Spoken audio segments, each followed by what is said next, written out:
کون صلوات پڑھتے ہیں؟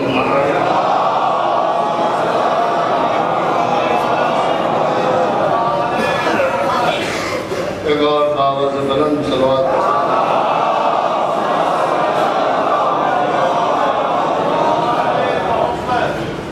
اعوذ باللہ من الشیطان اللعین الرجیم بسم اللہ الرحمن الرحیم والحمد للہ رب العالمین والصلاة والسلام على اشرف الانبیاء والمرسلین خاتم النبیین سید الوصیین محب الغرباء والفقراء والمساکین رحمت للعالمین رسول الثقلین امام الحرمین صاحب کعبہ قوسین محبوب رب المشرقین والمغربین جد الحسن والحسین ابی القاسم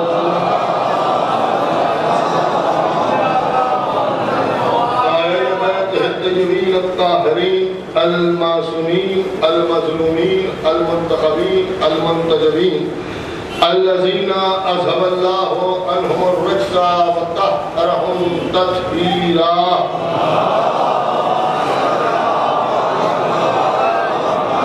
ولعنة الله على أعدائهم وقتلتهم ومنكر فضائلهم ومصائبهم وطهارتهم وجلالتهم وشجاعتهم وعظمتهم وولایتهم وعطشهم أجمعين من ليلنا هذا إلى يوم الدين أما بعد فقد قال الله سبحانه تبارك وتعالى في كتابه الكريم والفرقانه الحكيم والقرآن الكريم وقوله الحق بسم الله الرحمن الرحيم إِنَّا كُلَّ شَيْءٍ خَلَقَهُ صلوات پڑھتے ہیں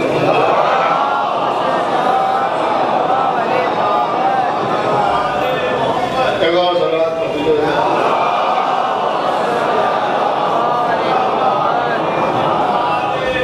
حضرات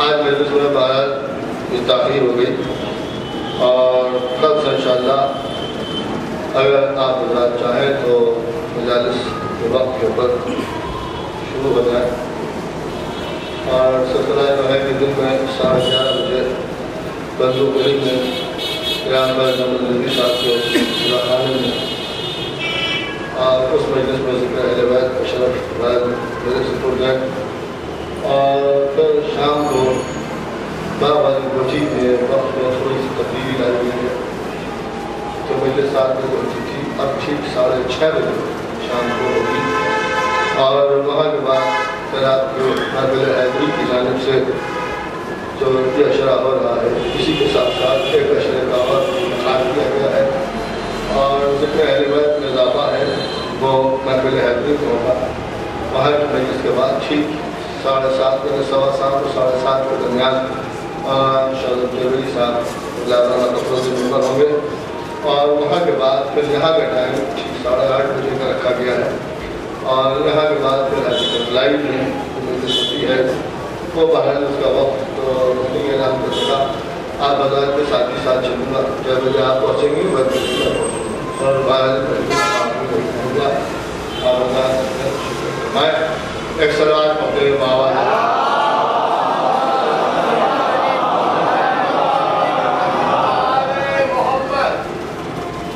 سورہ قمر میں 27ویں بارے میں سورہ ارشاد خالق کون مکان اور مالک ارض و سما رہا کہ میں نے ہر شے کو قدر کے ساتھ خلق کیا اِنَّا كُلَّ شَيْءٍ خَلَقَهُ بِقَدَرٍ ہم نے ہر شے کو قدر کے ساتھ یہ خدا عالم نے اعلان فرمایا ہے اور اعلان بھی فرمایا ہے تو سورہ قمر میں اعلان فرمایا ہے اور جب ہم قرآن کو پڑھتے ہیں تو بہت ہی جلدی اس لیے کہ ماشاءاللہ ہمارا سمجھدار ہوتا ہے لہٰذا کسی تمہید کی ضرورت نہیں ہے بہت ہی جلدی میں آپ کے سامنے عرض کروں کہ لفظ قمر جو قرآن میں استعمال ہوا ہے وہ مولا علی کے لیے استعمال ہے